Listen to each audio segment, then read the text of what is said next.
Imagine being a federal agent and yet being treated like a criminal by those who are supposed to protect and serve. This is the story of Elijah Thompson, an FBI agent who, after moving to a new town, found himself caught in a situation of pure abuse of authority and prejudice. When local police officers attacked him without even considering his identity, Elijah was pushed to the limit, facing brutal injustice while trying to prove who he was. This story goes beyond a simple traffic stop. It reveals the fight against corrupt power and deeply rooted prejudice, showing that sometimes the truth has to fight to emerge.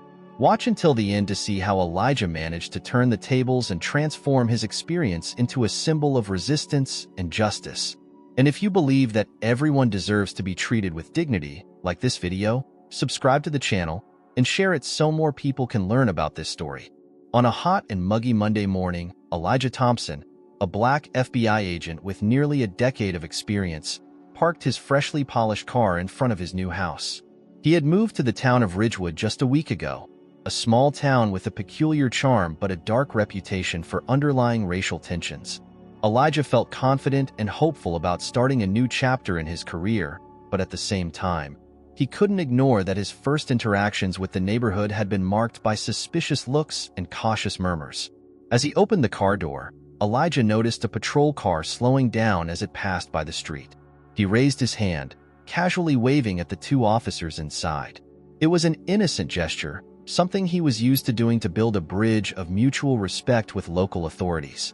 However, instead of waving back, the officers fixed their gaze on him, exchanging inaudible words before turning the corner and disappearing from sight. Elijah didn't think much of it and continued to unload a few boxes from the trunk. It was a day to start fresh, and he was sure that, with time, he would adapt to his new environment. While arranging the boxes, Elijah reflected on the reason for his transfer. He had accepted the proposal to lead an operation against drug trafficking, which, according to FBI reports, had intensified in Ridgewood over the past few months. His name had been mentioned several times as the best agent to lead such an investigation. He was meticulous, a strategist, and had an impeccable record of solving complex cases. However, what truly motivated him was the chance to make a difference in a new community. What he didn't know was that, in this very town, his authority and reputation would not be enough to avoid an imminent nightmare. It was almost noon when Elijah decided to take a walk around the neighborhood to explore the place he now called home. He drove slowly, admiring the old houses and quiet streets, while trying to decipher what made Ridgewood a special place. But his brief moment of tranquility was interrupted when the sharp sound of sirens echoed behind his car. He checked the rearview mirror and saw two police cars speeding toward him, with their lights flashing frantically. Elijah frowned, confused, as he pulled the car over to the side. It must be a mistake, he thought. But what seemed like a simple traffic stop quickly turned into something much more sinister. The door of the patrol car opened violently, and two officers got out, expressions of pure hostility on their faces. The first, a tall, burly man with a scruffy beard and cold eyes, quickly approached Elijah's car. The second, smaller but with an arrogant posture, positioned himself right behind. Elijah rolled down the window and began to speak calmly. "Good afternoon, officers. Is there a problem?" But before he could finish, he was abruptly interrupted. "Get out of the car, now!" yelled the larger officer, slamming his hand on the hood with force, making the sound echo down the empty street. Elijah hesitated for a second, surprised by the sudden aggression. "May I know the reason, officer?" he asked, keeping his voice firm and respectful. The officer's eyes narrowed, and he stepped closer, dangerously near the open window. "I said, get out of the car now." The threatening tone made it clear that there would be no room for dialogue. Elijah raised his hands in a gesture of surrender and slowly got out of the car, feeling the heat of the asphalt through the soles of his shoes. He knew he needed to stay calm and avoid any movement that could be interpreted as a threat. As an FBI agent, he had faced tense situations before, but he never imagined he would be treated this way by those who were supposed to be his allies. The air was heavy and muggy, and for a moment, the world seemed to slow down as Elijah stood there, vulnerable and exposed. The two officers surrounded him, and the smaller one began rummaging through the car's interior without even asking for permission. "What are you doing here? Is this your car?" asked the larger officer, his eyes scanning Elijah from head to toe with a look that seemed to carry disdain. "Yes, I am the owner. I am an FBI agent. I just moved here." He tried to explain but was interrupted again. "FBI? You think I'm stupid?" mocked the officer, a cynical smile curling his lips. "This isn't the big city, kid.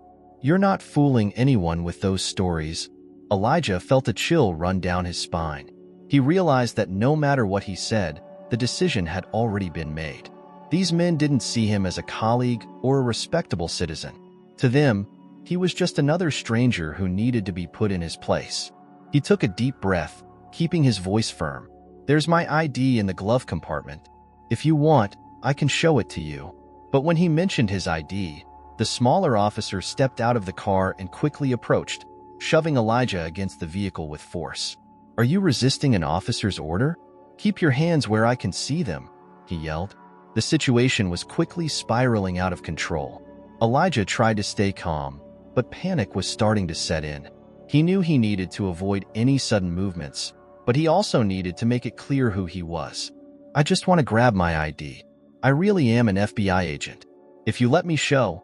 Before he could finish his sentence, he felt a sharp pain in the back of his neck as one of the officers shoved him against the hood, pressing his face against the hot, dirty surface. "I said keep quiet," barked the larger officer, gripping Elijah by the neck. The street was empty, with no witnesses to see what was happening. The distant sounds of cars and the faint singing of birds contrasted with the brutality of the scene unfolding. Elijah's heart raced, not out of fear of being hurt, but from the indignation and feeling of helplessness. He had dedicated years of his life to serve and protect, and now he was being treated like a common criminal, all because of ingrained prejudice. Still, he knew he had to stay calm, because any attempt at resistance could make things even worse. Elijah's face pressed against the hood began to heat up, and he tasted the metallic tang of blood forming in his mouth after accidentally biting his lip. "I am not resisting," he managed to murmur, his words muffled by the pain. But the officers didn't care. They didn't want to listen. To them, this wasn't about law or order.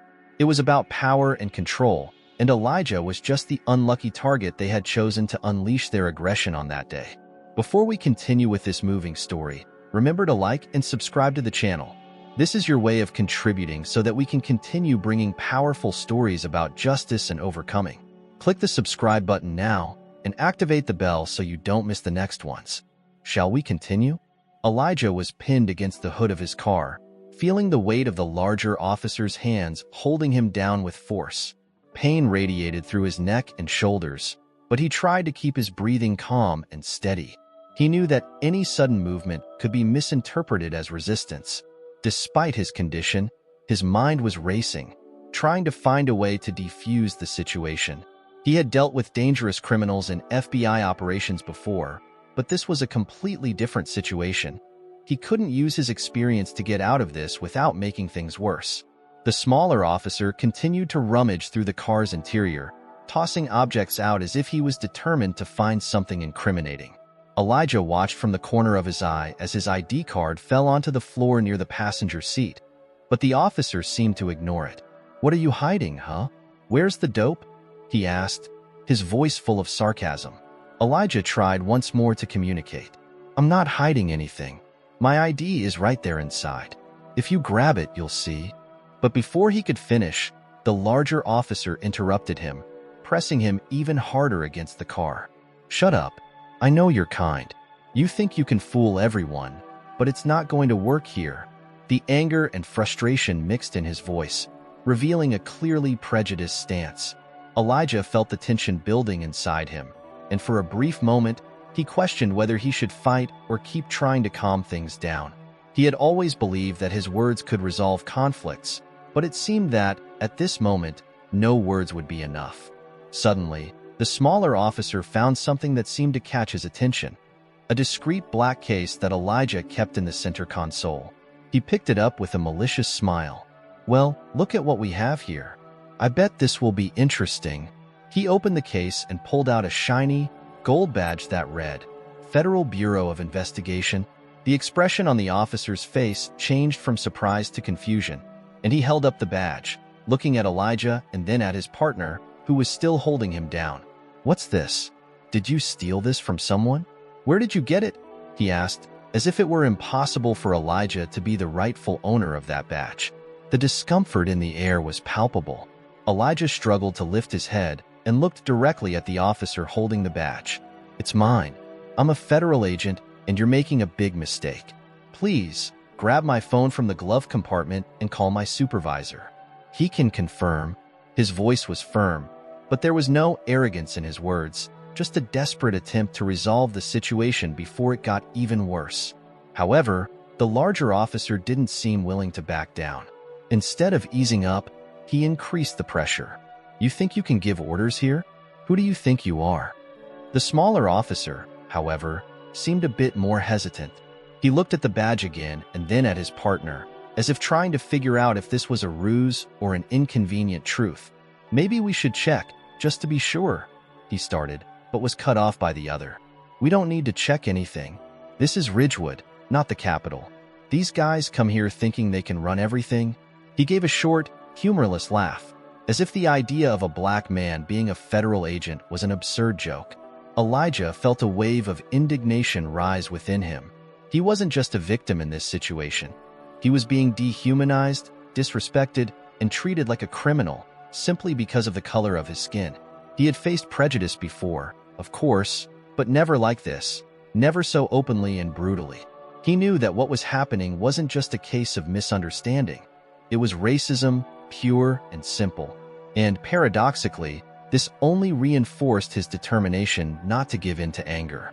If he lost control, they would win. "Listen," he said, his voice low but loaded with intensity. "You're making a serious mistake. If you don't believe me, ask to confirm. You have every right to check, but do it the right way." He knew there was a chance they would reconsider, even if a small one. But the larger officer was not interested in reconsidering anything. Enough with the talking. He pulled Elijah hard, pushing him against the car again, while the smaller officer hesitated beside him. "Do you have anything else to say? You're going straight to the station."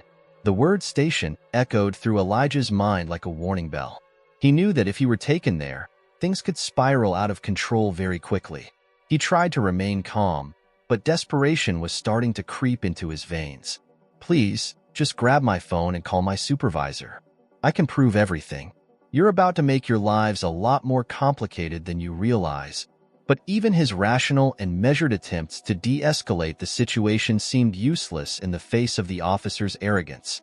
When the smaller officer finally stepped back, still holding the FBI badge, Elijah thought that maybe, just maybe, things could resolve. But hope quickly dissipated when he saw the larger officer pull a collapsible baton from his belt and approach. His eyes filled with a blind rage. "You still want to resist? Let's see what you have to say now." He began hitting the car with the baton, striking the side mirror and body with force. "Get out of the car and lie down on the ground now," he ordered. The scene was surreal, a display of abuse of power and explicit prejudice.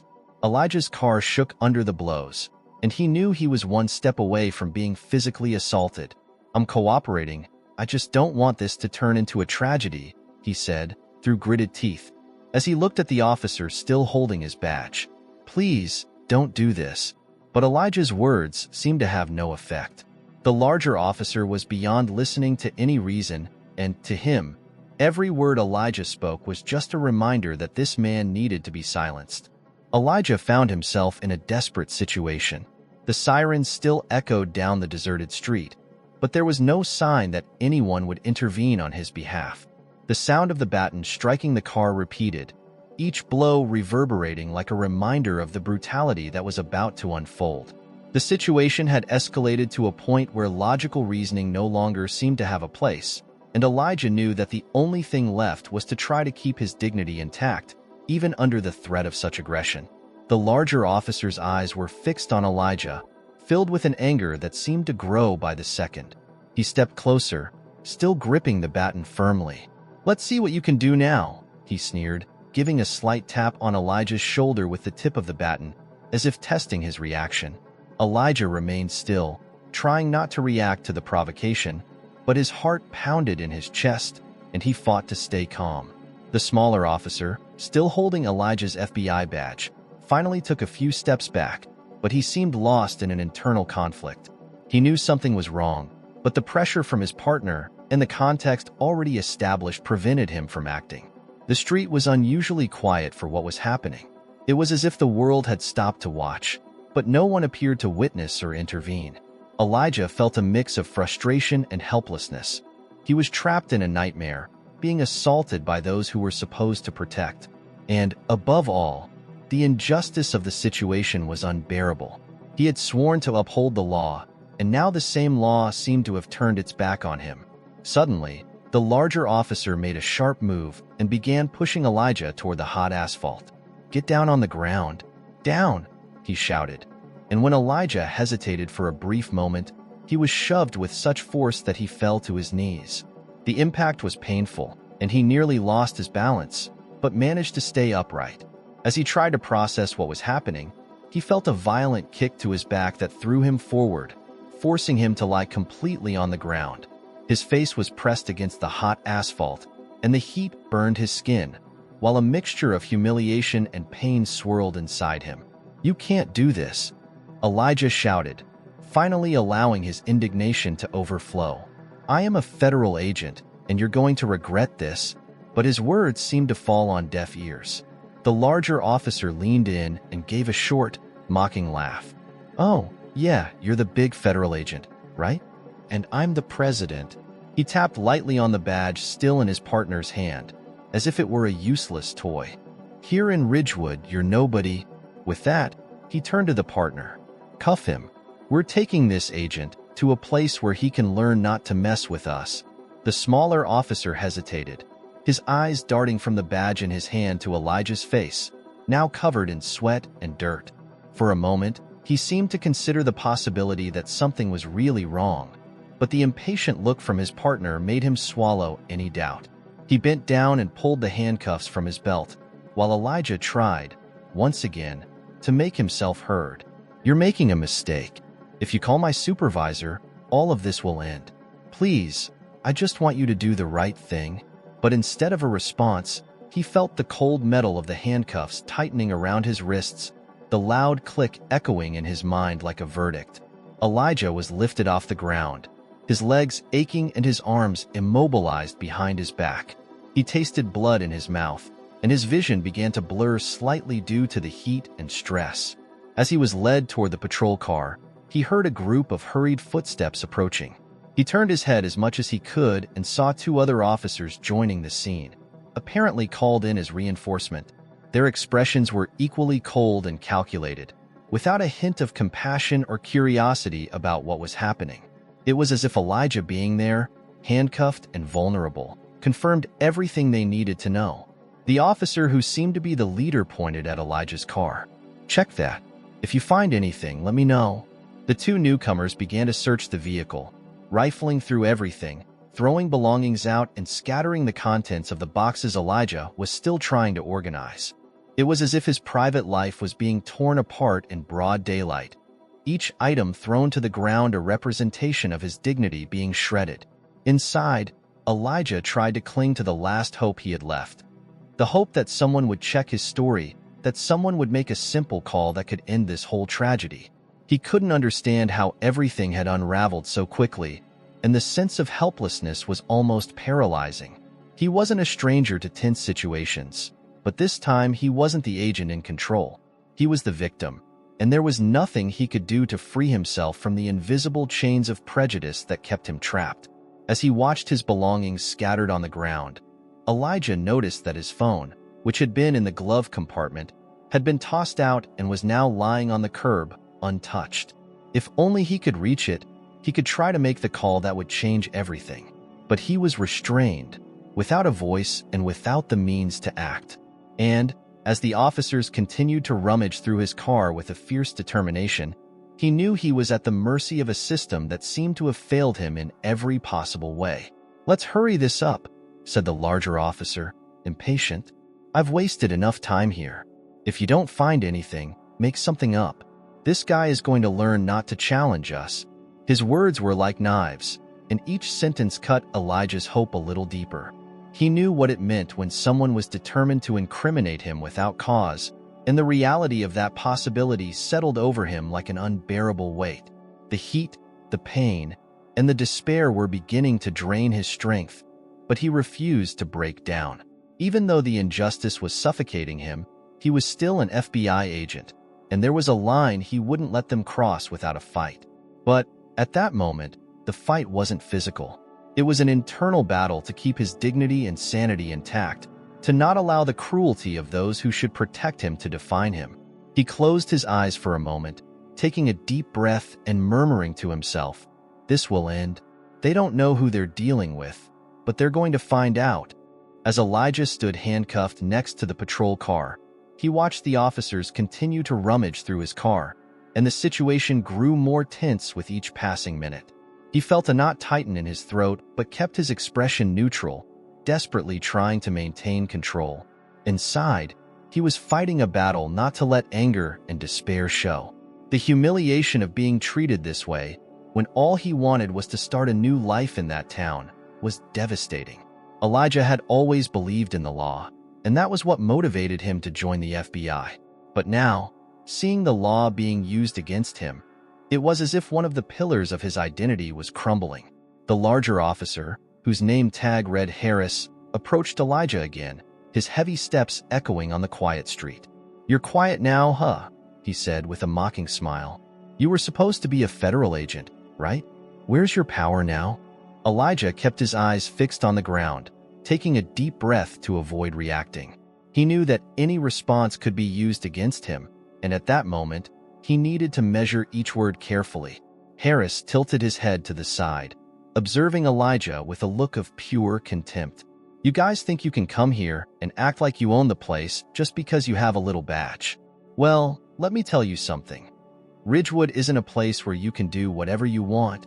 Every word made it clear that Harris wasn't just talking to Elijah, but to an image he had in his mind, an image filled with prejudice and hatred. To him, Elijah wasn't an FBI agent. He was just a black man in a place where, in Harris's eyes, he didn't belong. And that was all Harris needed to justify his actions. Elijah realized that Harris was using this moment to assert a kind of dominance, as if he were proving to himself and to the other officers that he was in control. It was a power game, and Harris was willing to go to any lengths to ensure that he won. On the other hand, the smaller officer, Mitchell, was clearly uncomfortable.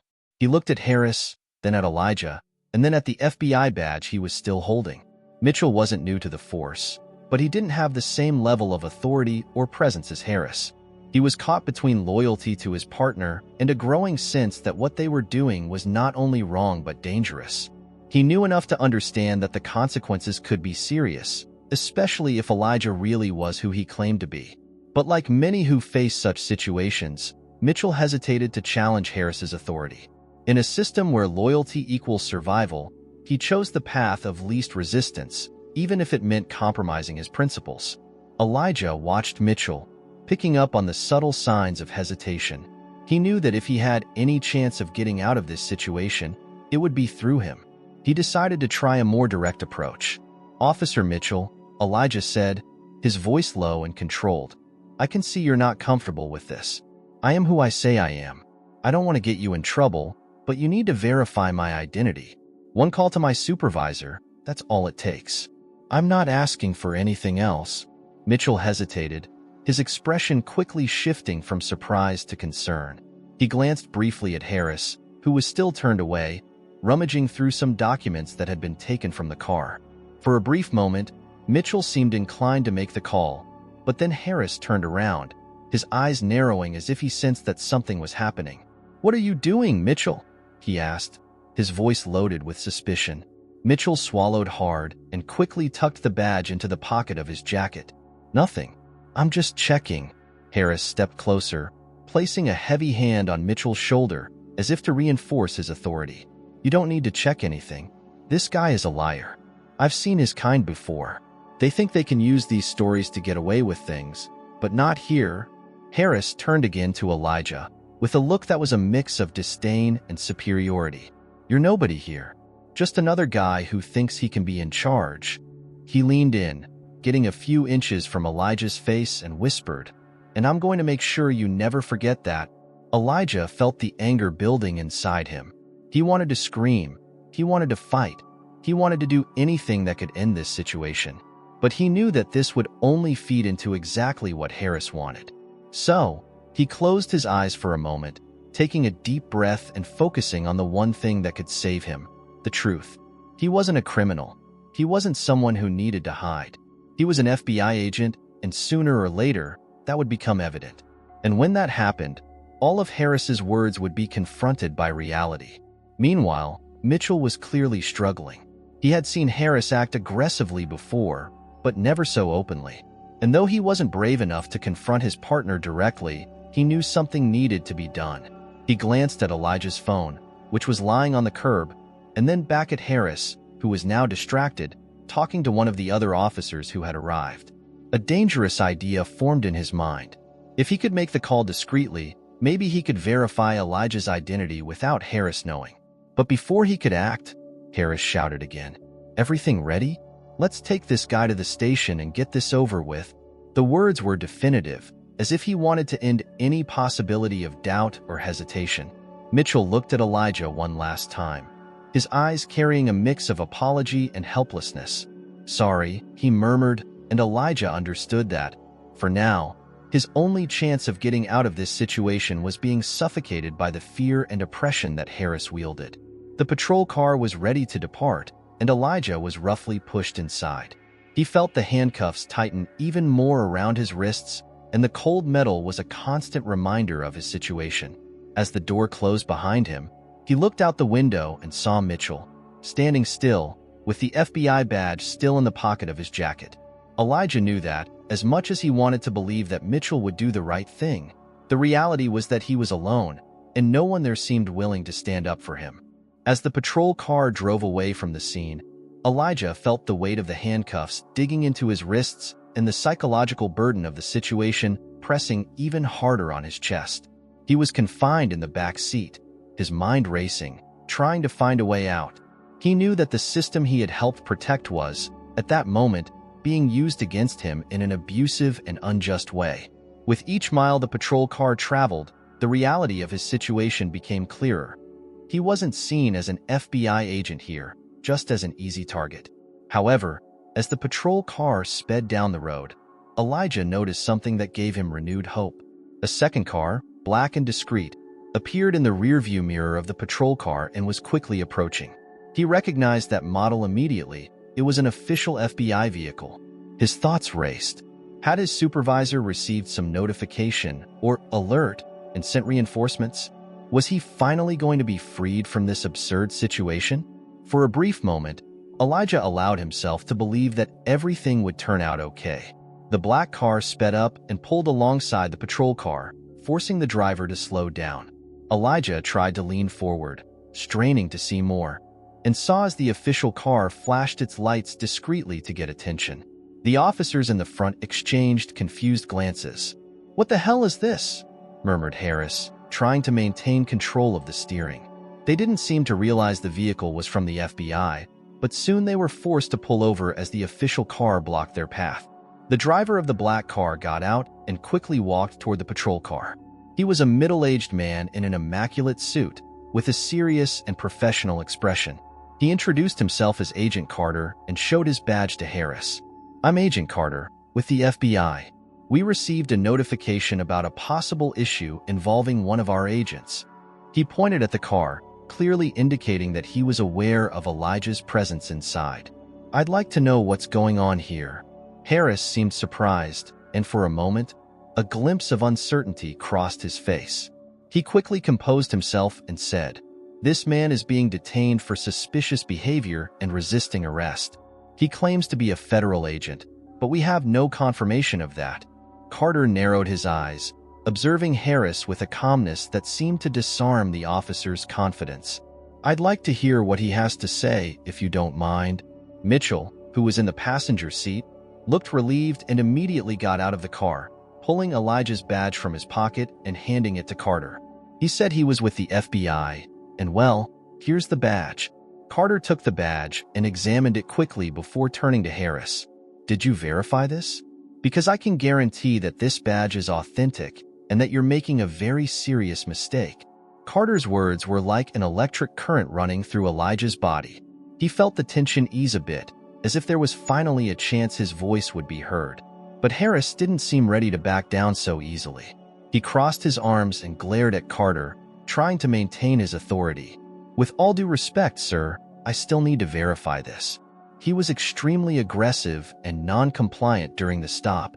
It was evident that Harris didn't want to admit he might have been wrong, and this made him even more resistant. Carter nodded slowly, realizing he needed to change his approach to resolve the situation. Then why don't we do that now? I can make the call myself to his supervisor and clear this up. If he isn't who he says he is, you can proceed. But if he is, I think it would be best if you took those handcuffs off immediately. Harris hesitated for a moment, his eyes narrowing. He seemed to be calculating what he should do, torn between maintaining his position or backing down. Elijah knew that this moment of hesitation could be crucial. If Carter could convince them to verify his identity, he would have a real chance to leave that patrol car as a free man and, more importantly, with his dignity intact. And for the first time that day, he felt that things might finally be turning in his favor. Carter took out his phone and started making the call.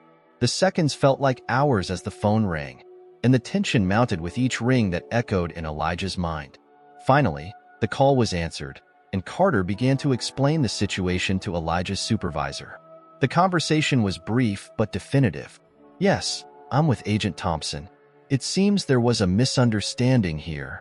Carter hung up and turned to the officers, especially Harris. You can release him. The moment Elijah had been waiting for had finally arrived. Mitchell, without hesitation, quickly stepped forward to remove the handcuffs, while Harris stood still, his jaw clenched, clearly uncomfortable with the situation. Elijah felt immediate relief as the cuffs were removed from his wrists, and he massaged his sore wrists as he looked at Carter. "Thank you," he said, his voice filled with gratitude and relief. But before he could breathe easy, Carter looked at Harris and asked, "Why didn't you call to confirm earlier? You had his badge, and this could have been resolved differently." Harris, trying to salvage what was left of his authority, responded curtly, "We did what we thought was necessary at the time. He was acting suspicious, and I couldn't take the risk." Carter stared directly into Harris's eyes, and his expression hardened. "This isn't going to end here. The way you handled this will be reviewed, and I hope you're ready to explain your actions." Elijah felt a chill run down his spine. He was free, but he wasn't completely out of danger. He knew that the fight against injustice wouldn't end there, because Harris was still trying to justify his actions, and that meant he could try to use his power to retaliate. But, at least for now, he had managed to secure a small victory. He allowed himself a brief sigh of relief, but he knew it would take much more than a momentary release to truly ensure his safety and justice. The situation seemed to have finally been brought under control, and Elijah thought he could breathe again. He looked at Carter, feeling a wave of gratitude and hope. Maybe this was the point where everything would change for the better, and his innocence would finally be proven for all to see. But as Carter began discussing formalities, Harris stepped forward, his eyes filled with a cold determination. "Don't think this is over, Thompson," he said, his voice low and full of threat. "You might have gotten away this time, but I'll make sure you're not so lucky next time." After Carter's brief intervention, Elijah felt a momentary relief, as if he finally had a chance to escape this nightmare. The handcuffs were off, and he was ready to formally explain what had happened. But before he could even process the sudden change in events, the situation began to escalate once more. Harris was not willing to let the matter end so easily, and his attitude made it clear that he would not accept defeat. While Carter was trying to calm things down and suggested that everyone head to the police station to clarify the facts, Harris crossed his arms and abruptly interrupted. "I don't think that's necessary. He's still under investigation for suspicious behavior, and I can justify every one of my actions." Elijah watched closely, realizing that Harris was trying to maintain control at any cost. Even with Carter's presence, he refused to back down, and his stubbornness was becoming increasingly dangerous. Carter furrowed his brow, clearly surprised by Harris's resistance. "You heard the confirmation, officer. Elijah Thompson is a federal agent, and this case needs to be resolved properly." But Harris took a step forward, positioning himself between Carter and Elijah, blocking his view. "I'm not convinced," he said, his tone cold and calculating. "And until I am, he's not going anywhere. I know how these guys operate, and I have every right to conduct this investigation my way." The atmosphere became immediately charged, with a tension so thick it was almost palpable between the two men. Carter tried to remain calm, but his words were firmer and more authoritative. "You are overstepping your boundaries, Harris. If you continue to act this way, I will have to report this to higher authorities." But before he could continue, Harris let out a short, humorless laugh. "Go ahead. It won't change a thing. Here, I decide what happens." Elijah was watching all this with a mix of frustration and despair. He knew that Harris was risking everything to maintain his position, and the more he felt challenged, the more aggressive he became. At this point, what should have been a simple verification had turned into a confrontation of power and pride, and Elijah was right in the middle of it. He began to realize that, even as a federal agent, he was not immune to abuse of authority and prejudice, and that scared him more than anything. While the two men argued, Elijah noticed something that made his heart race.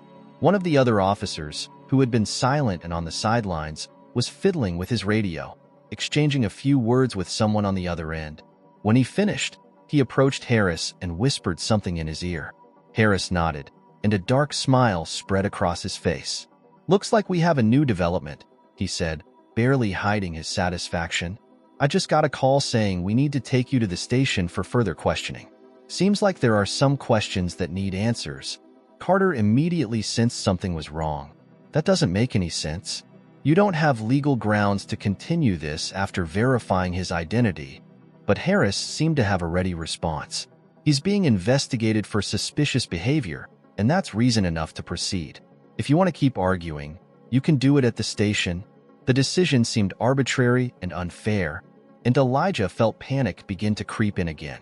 He knew that if he were taken to the station without external supervision, things could take a much darker turn. Mitchell, who had been observing all this closely, seemed increasingly uncomfortable. He knew something was wrong, but he was stuck in a difficult position. His hesitation was evident, and Elijah noticed it. As Harris and Carter continued to argue, Elijah looked at Mitchell and spoke in a low, but firm tone. "You know this is wrong. You can do something to keep this from getting worse. Just call someone outside this station, someone who can intervene." Mitchell seemed to consider for a moment, and his eyes met Elijah's. He was clearly torn between doing the right thing and the pressure to remain loyal to his partner. The patrol car started moving again, this time heading toward the station, with Carter following closely behind. Elijah felt a knot forming in his stomach. He knew this was a desperate move by Harris to maintain control, and that something much more sinister could be developing behind the scenes. He tried to stay calm, reminding himself that Carter was still there, and that maybe there was a chance someone besides Mitchell would see what was happening and step in. But every time he tried to calm himself, the situation seemed to worsen. As the station loomed on the horizon, Harris turned in the driver's seat and looked at Elijah through the rearview mirror. "You know, Thompson, people like you think they can get away with anything because of a title or a badge. But not here. Here, you're going to learn to respect the law the right way." His words were loaded with a hatred that was almost tangible, and Elijah felt a shiver run down his spine. He knew that no matter what he said or did, Harris was determined to make him pay, and that meant he had to find a way to escape this trap. Carter, driving close behind, was increasingly worried. He knew something was wrong, but he couldn't directly interfere without risking making the situation worse. So, he picked up his phone and made another call, this time to a higher-level contact. "We need support here, and fast," he said, trying to keep his voice calm and controlled.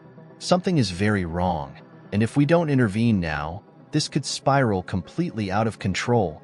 As the station came into view, Elijah knew he was running out of time. If he walked through those doors without someone from the FBI to ensure his safety, anything could happen. He looked at Mitchell once more, trying to convey the urgency of his situation without saying a word. Mitchell looked away for a moment, but then he turned back to Elijah, and something seemed to have changed in his expression. Maybe, finally, he was ready to make the right choice. The patrol car stopped in front of the station, and Harris got out with a look of triumph, as if he had just won a great victory. "Let's go," he said, opening the door and roughly pulling Elijah out. "We've reached our destination." Elijah felt the sun on his face as he got out of the car, and he took a deep breath, trying to brace himself for what was coming next. The only thing he knew for sure was that if there was any chance of changing the course of this story, it had to happen now. When the patrol car parked in front of the station, Elijah felt a chill run down his spine. He knew that stepping through those doors could make his situation even worse. His hope rested solely on Carter being nearby and the possibility that someone would finally see the truth. However, the imposing presence of Harris, with his cold smile and triumphant gaze, made it difficult to believe in any chance of justice. Harris opened the patrol car door and yanked Elijah out with force, almost causing him to stumble. The sensation of being handcuffed again brought back the humiliation and despair he had been trying to push away. The police station seemed massive, a building of gray bricks that cast long shadows across the sidewalk. The atmosphere was silent, almost suffocating, and Elijah had the impression that all eyes were on him. It was an unspoken trial, and he was being treated like a criminal about to be sentenced. Carter got out of his car and quickly walked over to them, his expression serious and determined. "This needs to end here," he said, addressing Harris. "Elijah is a federal agent, and you're overstepping all legal boundaries. Any action from this point on will be monitored by higher authorities, and I can assure you there will be consequences." Harris raised an eyebrow and gave a cynical smile. "You think you can just come here and start giving orders? This is Ridgewood, pal. Here, we do things our way." The confrontation between Carter and Harris created an atmosphere of palpable tension. Other officers emerged from the building, watching from a distance, some curious, others clearly uncomfortable. It was evident that Harris had a strong presence there, and no one seemed eager to get directly involved. Mitchell was among them, his eyes constantly darting between Harris and Elijah, as if trying to decide which path to take. Elijah noticed this and saw a small window of opportunity. If there was a moment to act, it was now. "Officer Harris," Elijah said, raising his voice to be heard, "you are committing an abuse of power. I am not a criminal. I am an FBI agent, and all I'm asking for is a fair chance to explain who I am. If you continue to treat me this way, this won't end well for anyone." He looked at the other officers, trying to find some empathy in the faces that were staring at him. "All I'm asking for is a chance to prove the truth." Harris stepped closer to Elijah, his face just inches from his. "You think I'm going to fall for this act? You want everyone here to believe that you're a victim? I've dealt with plenty like you, trying to use titles to get out of trouble. But not with me." Harris's words were sharp, full of a rage that went beyond the situation.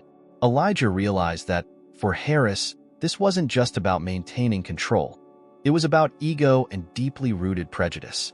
He didn't want to admit that he could be wrong. At that moment, Carter intervened again, this time more assertively. "This has gone too far.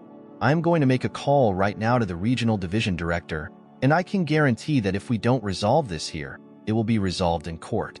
And believe me, it won't be pretty." Carter took out his phone and began dialing a number. Harris watched him for a moment, his expression hardening. "Fine, make your call," he said, his voice now laced with defiance. "But don't think I'm going to back down. We handle things our way here, and I'm not going to let you come in from the outside and tell me what to do." Elijah watched Carter speak quickly on the phone, explaining the situation and mentioning every detail of the abuse of power. As he talked, Elijah noticed that Mitchell, still with an expression of uncertainty, stepped closer to him. I saw your badge," Mitchell said in a low, almost inaudible voice. "I knew it was real, but Harris, he has this way of intimidating everyone. No one wants to cross him." Elijah kept his gaze fixed on Mitchell. "There's still time to do the right thing," he replied, his voice firm and resolute. "This isn't just about me. If you let this continue, you're legitimizing behavior that shouldn't exist." Mitchell seemed to waver for a moment, but something in Elijah's words made him make a decision. He took a step back and raised his arm, calling the attention of the other officers. "I saw his badge. He really is an FBI agent," he said, his voice louder than he intended. There was a murmur among the nearby officers, and the expressions of surprise and shock quickly spread. Harris turned to face Mitchell, his eyes radiating a fury that seemed ready to consume everything around him. "Shut up, Mitchell. You don't know what you're talking about." But the damage was done. Carter, still on the phone, noticed what was happening and used it to his advantage. "Thank you, Mitchell," he said, now addressing the other officers. "You all heard him. This man is a federal agent and was unjustly detained and treated illegally. Anyone willing to support this behavior can follow Harris's example. But if you want to do what's right, you need to ensure this situation is corrected." The tension reached its peak, and everyone waited for Harris's reaction. He slowly turned to Elijah, his fists clenched, and for a moment, it looked like he was about to resort to physical violence. But instead, he let out a bitter, forced laugh, as if trying to maintain some semblance of control. "You think you've won? This isn't about whether he's an agent or not. This is about maintaining order, and I was doing my job." He took a step back, his eyes burning with restrained fury. "You can take him, but this isn't over." Carter ended the call and put away his phone, turning to Elijah with a confirming nod. "It's resolved," he said, clearly relieved but still cautious. "Let's get out of here." He looked at Harris, who stood motionless, a reluctant spectator of his own defeat. "And we're going to make sure everyone knows exactly what happened here today." Elijah finally felt the handcuffs being removed, and for the first time in hours, his hands were free. But more importantly, he was free. He stepped forward and looked directly at Harris. "You think you brought me down, but you've just exposed yourself," Elijah said calmly. "What happened here today will be investigated, and justice will prevail." Harris didn't respond. He just stared back with a look of anger and disdain. But the control he thought he had was clearly shattered. Elijah knew there was still a long way to go, and that the fight for justice wouldn't end there. But at that moment, he had achieved what seemed impossible, confronting the abuse of power and bringing the truth to light. As he and Carter walked away toward the FBI vehicle, he saw Mitchell once more, standing in the distance. Elijah gave him a slight nod, a simple gesture, but one filled with deep gratitude. Mitchell responded with a subtle nod, knowing that despite all the risks, he had done the right thing. Elijah left the police station with Carter by his side, but the battle was far from over. Although he had managed to escape the worst, he knew he would need to ensure that Harris's and the other officers' actions were investigated and appropriately punished. As they walked toward the FBI car, Carter looked at him with a mix of concern and relief. "We're going straight to the regional office," he said. "I need you to give a formal statement about everything that happened. We'll document this and make sure no one here gets away with it." The day seemed to finally open a window of hope, but the relief Elijah felt was incomplete. He knew that for every injustice that was exposed, many others remained hidden, waiting to be discovered. He had faced prejudice head-on, and his position as an FBI agent was the only thing that had prevented this from becoming a complete disaster. And that was a bitter reflection, to know that, without his badge, he could have been just another black man subdued and silenced by a flawed system. As Carter's car left the police station behind, Elijah looked through the rearview mirror and saw Harris, still standing at the entrance, his gaze fixed and somber. Elijah knew that, despite the defeat in that moment, Harris was not the kind of person who would easily accept the consequences. He expected retaliation, attempts to cover up what had happened, or even efforts to tarnish his reputation in some way. But this time, Elijah was prepared. He had spent years investigating criminals, understanding every nuance of manipulation and power. He would not be intimidated. At the regional FBI office, Elijah was greeted by colleagues who were already aware of the situation and showed immediate support. The local division director, a man with a calm voice and an authoritative demeanor, listened attentively to Elijah's account and took detailed notes. When Elijah finished telling his story, the director nodded slowly. "This is serious, Elijah. We're going to take this to the higher-ups and initiate an official investigation. You will be protected during this process." and I promise this won't be swept under the rug." As the wheels of the process began to turn, Elijah felt a weight lift off his shoulders. He was still apprehensive, but he knew he had done the right thing. The humiliation and abuse he had endured couldn't be erased, but now he had the opportunity to use this experience to expose a larger problem. And somehow, he knew he wasn't alone in this fight. Days passed, and the investigation began to take shape. Witnesses were called, records were analyzed, and most importantly, the footage from the patrol car and the street cameras around the police station were used as evidence. The images clearly showed Harris's abuse of power, as well as capturing moments that corroborated Elijah's version of events. The FBI director ensured that these images would be brought to court and that everything would be done to guarantee a fair trial. During the proceedings, Elijah had to relive every moment of the abusive stop, narrating in detail what had happened. But, to his surprise, an unexpected element emerged as a game-changer. Mitchell, the officer who had shown hesitation, was called to testify. In the courtroom, he looked nervous but determined.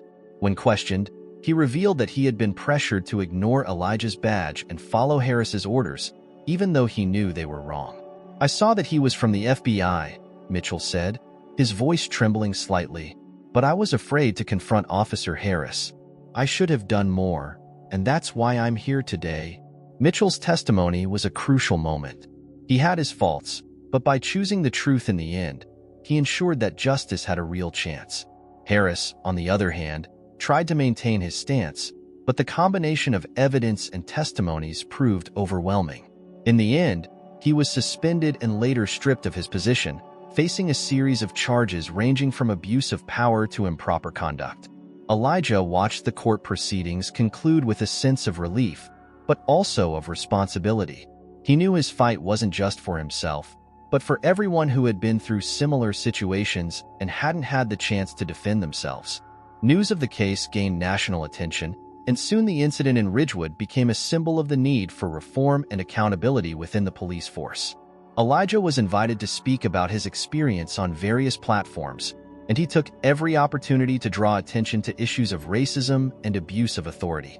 However, even after the legal victory, Elijah knew there was still much work to be done.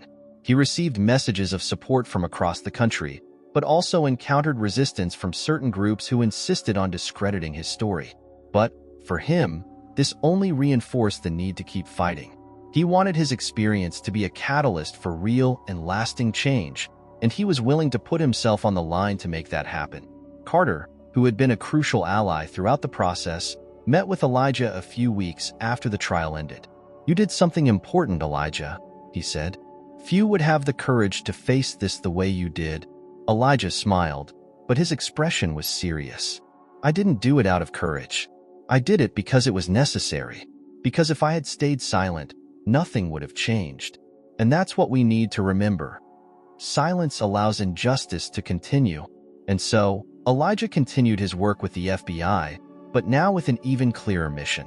He wasn't just investigating crimes. He was a vocal advocate for justice and equality, determined to make sure no one else would go through what he did.